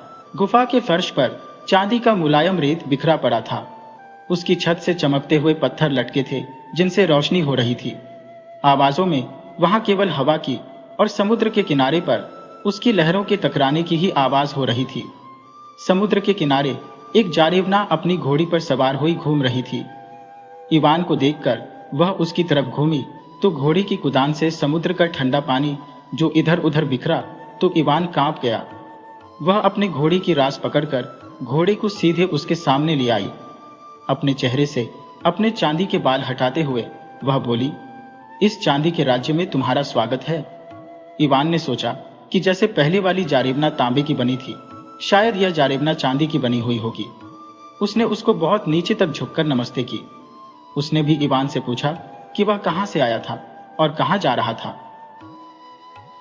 थोड़ा रुककर वह बोला, प्रिय राजकुमारी, तुम्हारे सवालों के जवाब देने से पहले मुझे कुछ खाना और पीना चाहिए। वह उसको महल के अंदर ले गई और उसको कुछ खाने के लिए और शराब पीने के लिए दी। वहां खाना चांदी की तरह सफेद था और शराब भी बिल्कुल चमकती हुई सफेद थी। जब वह खा रहा था तो उसने अपने हाथों की तरफ देखा। उसने देखा कि उसका तांबे जैसा रंग तो बिल्कुल ही चला गया था और अब उस रंग की जगह चांदी का रंग लेने लगा था। उसने अपने बालों में अपनी उंगलियां फिराईं तो उनमें भी उसको कुछ अजीब सी आवाज सुनाई दी। उसने सोचा, उम्मीद है कि यह सब भी बहुत देर तक नहीं रहेगा। जब वह खा चुका तो जारेवना से बोला कि वह एक पत्नी की तलाश में था। क्या वह उससे शादी करना पसंद करेगी? वह बोली, अफसोस, ऐसा नहीं हो सकता। तुमको इस अंधेरी सुरंग से जाना पड़ेगा जब तक कि तुम सोने के राज्य में न पहुंच जाओ। वहां एक और जारेवना तुम्हारा इंतजार कर रही है। पहले तुम्हें उसे आजाद कराना पड़ेगा। उसने भी उसको एक चांदी की अंगूठी दी और कहा, लो, यह चांदी की अंगूठी लो और देखो, इसे हमेशा पहने रहना। यह तुम्हारी यात्रा में तुम्हारी रक्षा करेगी। इवान ने उससे वह चांदी की अंगूठी ली, उसको धन्यवाद दिया और अपनी आगे की यात्रा पर आगे बढ़ गया। इवान सोने के राज्य में उस अंधेरी सुरंग में कुछ दूर चलने के बाद इवान को उसके आखिरी हिस्से पर एक सुनहरी रोशनी दिखाई दी। पहले की तरह से जब वह उस सुरंग के आखिर में पहुंचा तो यह गुफा तो पहली दो गुफाओं से भी बहुत बड़ी थी। जार के इस राज्य में तो हर चीज सोने में नहाई जैसी लग रही थी। एक पल को तो उसको लगा कि वह सूरज देख रहा है, पर जब उसने ऊपर देखा तो उसको इस रोशनी में थोड़ी गर्मी तो लगी, पर बाहर की दुनिया में उसे सूरज कहीं दिखाई नहीं दिया। पर जब उसने बाद में उसके बारे में सोचा तो उसने देखा कि वह तो पानी के ऊपर धूप की चमक पड़ रही थी। उस रोशनी में तो उसकी अपनी खाल और कपड़े भी सुनहरे लग रहे थे। उस सोने के राज्य में सारी चीजें असली सोने की थी। जारेवना भी अपने महल के सामने सुनहरी रेत पर खड़ी हुई थी। वह इवान को देखकर बहुत खुश हुई और उसने इवान के सामने सुनहरी खाना और सुनहरे रंग की चमकती शराब रखी। इवान ने उसको बताया कि वह अपने घर से अपनी पत्नी ढूंढने निकला था। फिर उसने उससे कहा, अगर तुम मेरी पत्नी बनना चाहती हो तो अभी मेरे साथ चलो। यह सुनकर उसको बड़ा आश्चर्य हुआ जब राजकुमारी ने उसे मुस्कुराकर जवाब दिया, हाँ, मैं तुमसे शादी करूंगी, पर पहले तुम यह सोने की अंगूठी लो और देखो, तुम इसको तांबे की और चांदी की अंगूठियों के साथ साथ हमेशा पहने रहना। यह तुम्हारी हमेशा रक्षा करेगी।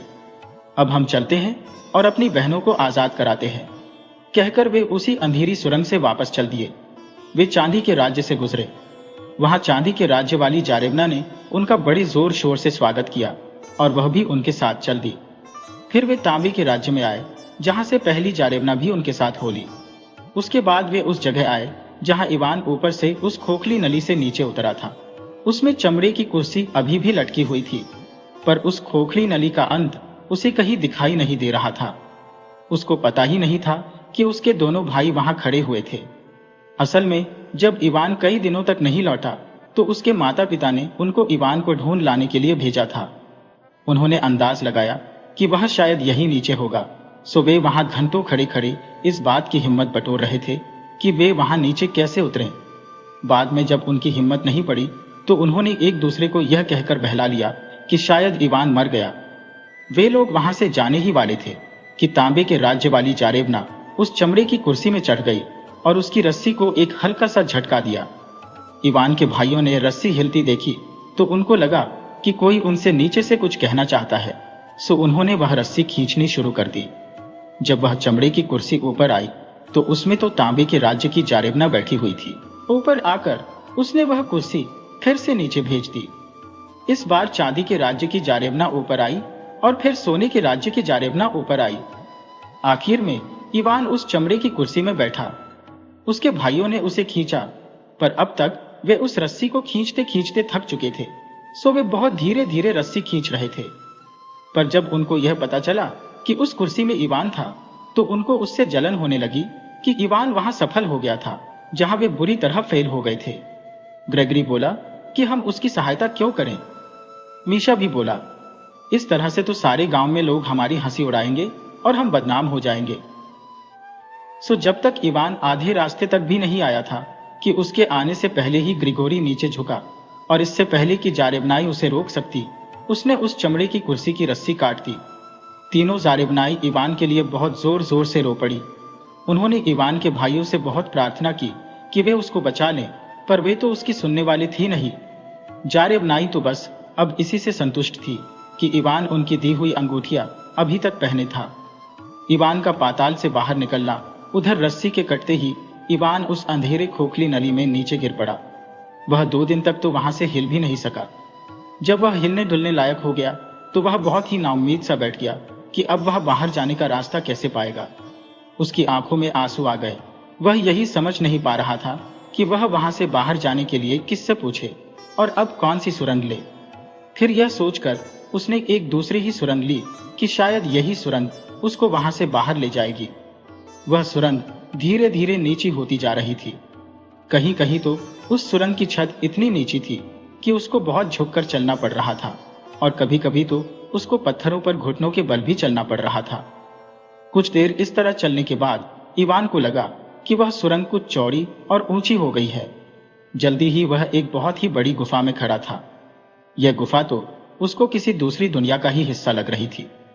हालांकि वहां काफी अंधेरा था, पर फिर भी वह वहां ठीक से देख पा रहा था। वहां आसमान में बादल बहुत नीचे थे, सो वह यह नहीं जान सका कि उस राज्य के आसमान में चांद या तारे थे या नहीं। वह वहां एक जंगल में दलदल के किनारे खड़ा था। सीलन की गंध चारों तरफ उड़ रही थी। हवा ठंडी थी, सो वह इधर उधर किसी ऐसी गर्म जगह की तलाश में था जहां वह उस ठंड से बच सके। सारे में वहां कई रंगों के और कई शक्लों के मशरूम उगे हुए थे। सुबह होने के कुछ देर बाद ही इवान को एक बहुत ही छोटा सा बूढ़ा मिला। उसकी बहुत लंबी सफेद दाढ़ी थी और वह एक पेड़ की अजीब सी शक्ल की जड़ पर बैठा हुआ था। उसने उस बूढ़े को अपनी सारी कहानी बताई और पूछा कि वह कैसे मां रूस की नम जमीन पर वापस जा सकता है।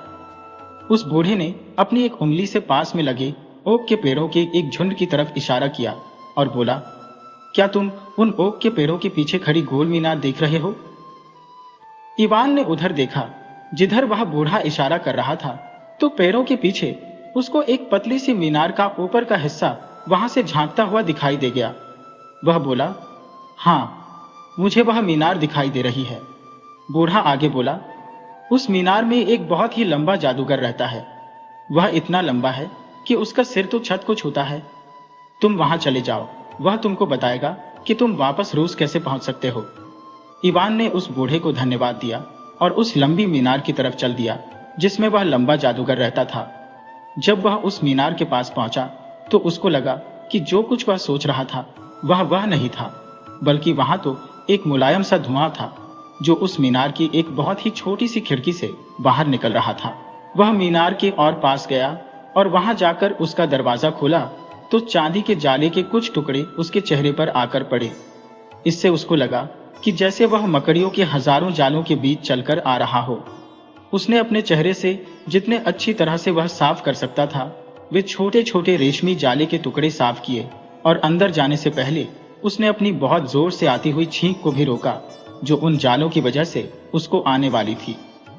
खुशकिस्मती से दरवाजा बाहर की तरफ खुला, वरना उसको उस मीनार में घुसने में भी बहुत मुश्किल होती, क्योंकि हालांकि वह मीनार बहुत ऊंची थी पर साथ में वह तंग भी बहुत थी। उसने घुसने के लिए भी इवान को अपने आप को उसकी दीवार से सटकर ही उसके अंदर घुसना पड़ा। जैसे ही वह उस मीनार के अंदर घुसा तो उसको वहां वह जादूगर खड़ा दिखाई दे गया। उसके अंदर वह लंबा जादूगर खड़ा खड़ा अपनी चांदी जैसी दाढ़ी के बालों को हाथी दांत की कंघी से कंघी कर रहा था। उसके सिर के बाल उसकी दाढ़ी जितने ही लंबे थे, पर उसकी खोपड़ी पर गंजेपन का एक चमकदार चकत्ता था। शायद यह चकत्ता वहां इसलिए था कि उस जगह वह उस मीनार की छत से छूता था। उसने कत्थई रंग की एक थैले जैसी पोशाक पहन रखी थी जिस पर सारे में चांदी के बाल लगे हुए थे।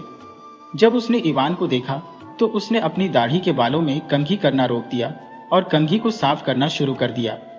इससे उसके बालों के कई सारे छोटे छोटे बादल खिड़की के बाहर उड़ गए और बहुत सारे बाल उसके कमरे में भी इधर उधर उड़ने लगे। कुछ बाल उसके चेहरे के चारों तरफ भी उड़ने लगे जिससे उसके चेहरे का काफी हिस्सा ढक गया। इससे इवान उसका पूरा चेहरा भी एक बार में नहीं देख सका। इवान से बात करने से पहले जादूगर को अपना गला साफ करने में कई मिनट लग गए। तब कहीं जाकर वह इवान से बड़ी ऊंची आवाज में बोला, किसी ने रूसी हड्डियों को यहाँ आने के लिए नहीं कहा, वे तो यहाँ अपने आप ही आई हैं। यह सुनकर इवान ने थोड़ा इंतजार किया कि शायद वह जादूगर कुछ और बोले, पर वह और कुछ भी नहीं बोला, क्योंकि बदकिस्मती से उसके सिर के सामने जादूगर के बालों का एक बहुत बड़ा बादल आ गया था। सो न तो वह कुछ देख ही सका और न ही कुछ बता सका कि वह जादूगर क्या सोच रहा था। इवान ने उस जादूगर को हंसाने की बहुत कोशिश की, जैसे अपनी गर्दन टेढ़ी करके, और उसके चेहरे की तरफ देखकर वह बोला, हाँ, वे अपने आप ही आई है।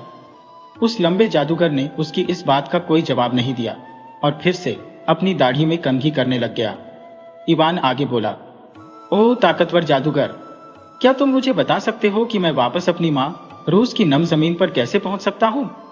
पर वह जादूगर फिर से अपनी कंघी साफ करने लग गया। उसकी कंघी से निकले बालों का बादल काफी तो खिड़की से बाहर उड़ गया, पर काफी फिर भी कमरे में भी उड़ता रहा। कई मिनटों बाद उसने फिर अपना गला साफ किया और अपनी उसी ऊंची आवाज में बोला, माँ, रूस की नम जमीन पर पहुंचने के लिए तुमको यहाँ से दाईं तरफ करीब 30 गहरी झील जाना चाहिए। वहां दूर जाकर तुमको एक झोपड़ी मिलेगी जो मुर्गे की टांगों पर खड़ी होगी। उस झोपड़ी में एक बूढ़ी जादूगरनी बाबा यागा रहती है। उस झोपड़ी में घुसने से पहले तुमको जादू के कुछ शब्द बोलने होंगे। इस बुढ़िया के पास एक गरुड़ चिड़ा है जो तुमको माँ रूस की नम जमीन तक ले जा सकता है। इवान ने पूछा, और वे जादू के शब्द क्या है? ऊपर से आवाज आई, वे तुम्हें पता चल जाएंगे। और उस जादूगर ने फिर से अपना गला साफ करना शुरू कर दिया। उसको अपना गला साफ करते करते फिर मिनटों लग गए और इवान बड़ी उत्सुकता से उन जादू के शब्दों को सुनने का इंतजार करता रहा। उसको जादूगर के ये शब्द सुनकर बड़ी नाउम्मीदी हुई। यहाँ बहुत ही खुश्की है। ये सुनकर तो इवान का अपना गला भी खुश्क होने लगा था। वह बोला, हाँ यह तो है। और कुछ ताजा हवा लेने के लिए वह उस मीनार के बाहर निकल आया। उसकी समझ में यही नहीं आया कि जादूगर के उन जादू के शब्दों से उसका क्या मतलब था। शायद उसको कुछ गलती लग गई होगी, क्योंकि वह यह सब कैसे जान सकता था। फिर उसने सामने की तरफ देखा तो उसको सामने कुछ झीलें दिखाई दी।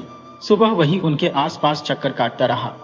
उसको वहां उनके आसपास चक्कर काटते हुए और यह गिनते हुए कि वे वाकई में 30 झीलें थी, कई दिन बीत गए, क्योंकि दूर उसको कई और भी झीलें दिखाई दे रही थी। उसको यह पता ही नहीं चल पा रहा था कि उसने उन झीलों को ठीक से गिन लिया था या नहीं। पर हाँ, उसको 30 झीलें गिनने के बाद जब 30वीं झील के किनारे एक झोपड़ी दिखाई दे गई जो मुर्गे की टांगों पर खड़ी थी, तो उसको लगा कि उसने उन झीलों को ठीक ही गिना था। जब वह उस झोपड़ी के पास पहुंचा तो उसने देखा कि वह झोपड़ी तो घूमे जा रही है और वह तो बहुत तेजी से घूम रही है। और वह केवल तेजी से घूम ही नहीं रही है, बल्कि बहुत जोर की छी छी की आवाज भी कर रही है। उस छी छी की आवाज से तो उसके कान ही फटे जा रहे थे। उसके घूमने की आवाज और इस छी की आवाज दोनों ने मिलकर तो उसका सिर बहुत भारी सा कर दिया। फिर पता नहीं कहां से उसके दिमाग में वे जादू के शब्द आ गए जिनको उसे उस झोपड़ी में घुसने से पहले बोलना था, और उसने उनको गाना शुरू कर दिया। ओ छोटी झोपड़ी, ओ छोटी झोपड़ी, तुम अपना दरवाजा मेरी तरफ करो और मुझे अंदर आने दो। अचानक घूमती हुई झोपड़ी रुक गई। उसकी आवाज भी धीरे धीरे कम होती गई और वह एक लंबी सी छी की आवाज करके रुक गई। उसकी टांगी इतनी नीचे को झुक गई कि वह झोपड़ी जमीन से आकर लग गई। अब उसका दरवाजा इवान के सामने था। अचानक एक लंबी सी उसास के साथ उस झोपड़ी का दरवाजा खुला।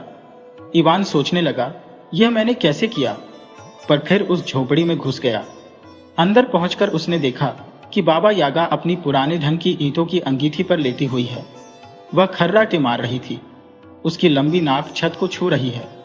पर फिर एक पल में ही उसने अपनी लंबी नाक इवान की तरफ की और बोली, मुझे यहाँ किसी रूसी हड्डी की खुशबू आ रही है। तुम यहाँ क्या कर रहे हो? इवान ने डर से कांपते हुए इधर उधर देखा कि वह यह किससे पूछ रही थी। फिर यह समझते हुए कि वह यह उसी से कह रही थी, वह हकलाते हुए बोला, लंबे जादूगर ने मुझे आपके पास इसलिए भेजा है ताकि मैं आपके गरुड़ पर सवार होकर अपनी माँ रूस की नम जमीन पर जा सकूं। बाबा यागा वहीं से चिल्लाई, ओ रूसी हड्डी, बाहर बागीचे में जाओ और वहां जाकर उस स्त्री को ढूंढो जो 7 दरवाजों की चौकीदार है। उससे चाबी लो और उन 7 दरवाजों को खोलो। जब तुम आखिरी दरवाजा खोलोगे तो वह जरूर अपने पंख फड़फड़ाएगा। अगर तुम उससे डर नहीं गए तो तुम उसकी पीठ पर बैठकर उड़कर वहां जा सकते हो। और हाँ, मेरे उस पालतू चिड़ी के लिए काफी सारा मांस ले जाना मत भूलना। इवान सोच रहा था, कौन सा बागीचा? ये किस बागीचे की बात कर रही है? क्योंकि वह जानता था कि उसके घर के बाहर तो कोई बागीचा था ही नहीं, वहां तो केवल जंगल था। पर यही सोचते सोचते जब वह बाहर निकला तो यह देखकर उसके आश्चर्य का ठिकाना नहीं रहा कि वहां से सारी झीलें गायब हो चुकी थी और वहां अब एक बहुत सुंदर बागीचा था और वह उसमें खड़ा था। उस बागीचे के चारों तरफ एक बहुत पुरानी दीवार थी जिसमें 7 ठोस ओक की लकड़ी के दरवाजे लगे थे। एक बहुत ही भयानक शक्ल वाली स्त्री उन 7 दरवाजों की चौकीदारी कर रही थी। हालांकि उसका तो यह सब देखकर ही दिल डूबने लगा, पर फिर उसने सोचा कि अगर मैंने बाबा यागा से बात कर ली और मुझे कुछ नहीं हुआ तो यह स्त्री उससे ज्यादा बुरी तो नहीं हो सकती। पर जब वह उसके कुछ फीट पास तक आ गया तो अचानक ही उसने एक बड़ी सी तलवार निकाल ली। उसकी आंखों में वहशीपना छा गया। यह देखकर इवान का तो जैसे खून ही जम गया। वह वहीं से चिल्लाया, बाबा, यागा ने मुझसे तुमसे चाबी लेने के लिए कहा है। यह सुनकर उस स्त्री ने अपने हाथ से तलवार छोड़ दी और उसका स्वागत किया। वह उसके यात्रा के लिए कुछ खाना पीना और कुछ और सामान लेकर आई। इवान ने बाबा यागा का कहा माना, सो वह निडर होकर गरुड़ की पीठ पर बैठ गया और उससे जितना भी मांस लिया जा सका उतना मांस उसके लिए उसने ले लिया। कुछ समय बाद इवान को भूख लगने लगी तो उसने सोचा कि मैं उस मांस में से थोड़ा सा मांस खा लेता हूँ। हमारे पास तो हम दोनों के लिए जितना मांस चाहिए उससे कहीं ज्यादा मांस है। सो उसने उसमें से थोड़ा सा मांस खा लिया। जब वे लोग कुछ देर तक उड़ चुके तो गरुड़ ने अपनी बटन जैसी पीली पीली आंखें इवान की तरफ घुमाई तो इवान ने उसको कांपते हाथों से मांस का एक टुकड़ा खिला दिया। गरुड़ ने भी उसे इवान के हाथों से छीनकर एक ही बार में खा लिया। उस उड़ान के दौरान ऐसा कई बार हुआ कि जब भी गरुड़ ने उसकी तरफ देखा तभी उसने उसको मांस खिलाया, पर हर बार उसे लगा कि वह गरुड़ तो अपनी तेज चोंच से उसका हाथ ही काट लेगा, परंतु ऐसा हुआ नहीं। जल्दी ही सारा मांस खत्म हो गया, पर रास्ता तो अभी बाकी था। गरुड़ ने फिर इवान की तरफ देखना शुरू किया। अब इवान को तो मालूम था कि उसके पास जितना मांस था वह सब खत्म हो गया था। सो वह उस पर चिल्लाया, घूमकर देखो, अब सारा मांस खत्म हो गया। तुम्हारे लिए अब मेरे पास कुछ भी नहीं बचा। इस पर गरुड़ ने उसको अपनी तेज निगाहों से घूरा। इवान ने भी उसको घूरा, पर उसका तो एक एक जोड़ कांप रहा था। इवान को लगा कि यह गरुड़ तो पता नहीं कब तक उसको इस तरह से घूरता रहेगा, पर उसने देखा कि जल्दी ही उसने अपना मुंह फिरा लिया और इवान ने शांति की सांस ली। अचानक एक छीं की आवाज के साथ, जिससे इवान का खून तो बस जम सा ही गया, गरुड़ ने एक बार फिर अपना सिर घुमाकर इवान की तरफ देखा और उसकी गर्दन से मांस का एक टुकड़ा काट लिया। इवान ने देखा कि वे उस समय एक खोखली नली में से ऊपर की तरफ उड़ रहे थे। इवान तो इस सब से इतना डर गया और उसे इतना धक्का लगा कि उसे अपनी गर्दन में से मांस निकाले जाने का जरा भी दर्द महसूस नहीं हुआ। अब उसको यह लगने लगा कि यह गरुड़ तो उसको ही टुकड़े टुकड़े करके खा जाएगा। सो उसने तय किया कि अब की बार अगर उसने उसकी तरफ देखा तो वह उसके ऊपर से कूद नीचे पड़ेगा। उसको सपने में लगा कि वे उस खोखली नली में से दूर, बहुत दूर किसी रोशनी की तरफ उड़े जा रहे हैं। उसने देखा कि जब वे उस नली के आखिरी सिरे पर पहुंचे तो वह गरुड़ काले संगमरमर की चट्टान के पास उतर रहा था। इवान तुरंत ही उसकी पीठ से नीचे लुढ़क गया। वह नम घास पर लेट गया और सोचने लगा कि अब तो यह गरुड़ बस उसको खा ही जाएगा।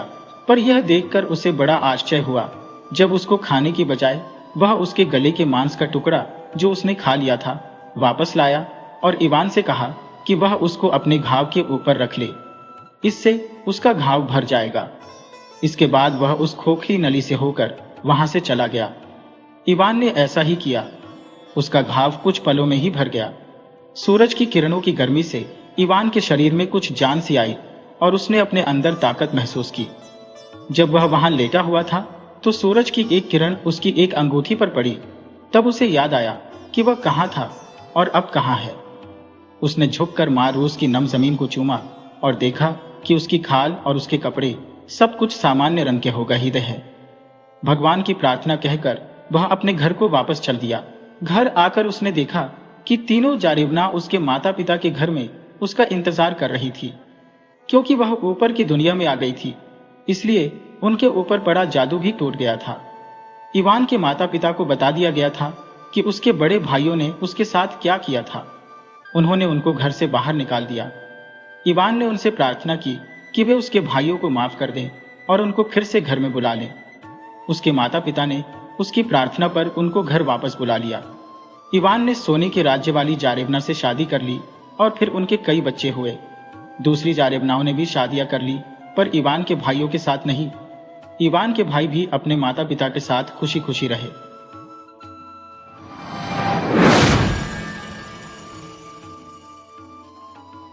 वीडियो अच्छी लगे हो तो इसे लाइक करें और ऐसी ही मज़ेदार कहानियों के लिए चैनल को सब्सक्राइब करें और बेल आइकन दबाएं। ज़्यादा से ज़्यादा अपने दोस्तों को शेयर करें। धन्यवाद।